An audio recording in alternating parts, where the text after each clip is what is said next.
मणिपुर मुद्दे पर सिर्फ घड़ियाली आंसू बहा रहा विपक्ष, निर्मला सीतारमण का बड़ा हमला। केंद्रीय वित्त मंत्री निर्मला सीतारमण ने सोमवार को विपक्ष पर जमकर निशाना साधा। उन्होंने कहा कि विपक्ष मणिपुर मुद्दे पर चर्चा में हिस्सा नहीं लेना चाहता। आज जब यह मुद्दा संसद में उठाया गया तो विपक्ष चर्चा से भागता नजर आया। विपक्ष के व्यवहार से दुखी हूँ। उन्होंने कहा कि मणिपुर जैसे संवेदनशील मसला विपक्ष के लिए सिर्फ एक राजनीतिक मुद्दा है। आज ये साबित हो गया कि वे मणिपुर मुद्दे पर सिर्फ मगरमच्छ के आंसू बहा रहे थे। अगर उन्हें वास्तव में परवाह होती तो वे इस पर चर्चा करते। हम दखल नहीं देंगे। अगर महिलाओं के साथ दरिंदगी मामले में बोले सीजेआई, सुनवाई कल तक के लिए स्थगित। मणिपुर में 2 महिलाओं के साथ दरिंदगी से देश को शर्मसार करने वाले मामले में सुप्रीम कोर्ट में सुनवाई हुई है। बता दें, शीर्ष अदालत में 2 महिलाओं पर भीड़ द्वारा किए गए हमले से संबंधित मामले की सुनवाई को स्थानांतरित करने के केंद्र सरकार के अनुरोध पर विचार कर रहा है। उसने इस दौरान कड़े शब्दों में कहा कि घटना को यह कहकर उचित नहीं ठहरा सकते कि ऐसा और भी कहीं हुआ है।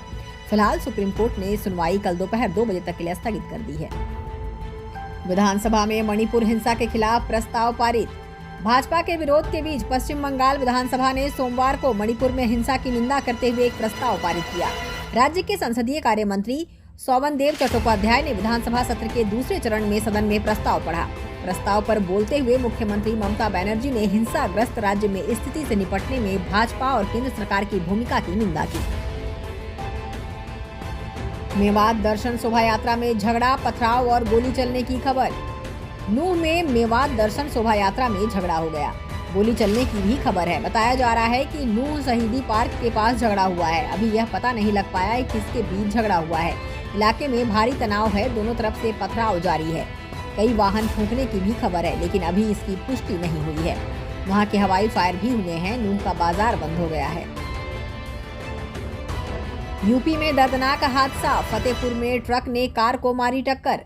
यूपी के फतेहपुर स्थित हुसैनगंज थाना क्षेत्र के बेरागडीवा के पास सोमवार दोपहर 3:30 बजे भीषण सड़क हादसा हुआ। इसमें ट्रक और ऑल्टो कार की आमने सामने भिड़ंत हो गई। हादसे में कार सवार 5 लोगों की मौके पर ही मौत हो गई। जानकारी के अनुसार 2 महिला समेत 5 लोगों की दर्दनाक मौत हुई है। पटना के नीलेश मुखिया पर 4 गोलियां दागी, हालत गंभीर। 2 बाइक पर 4 हमलावर थे सवार।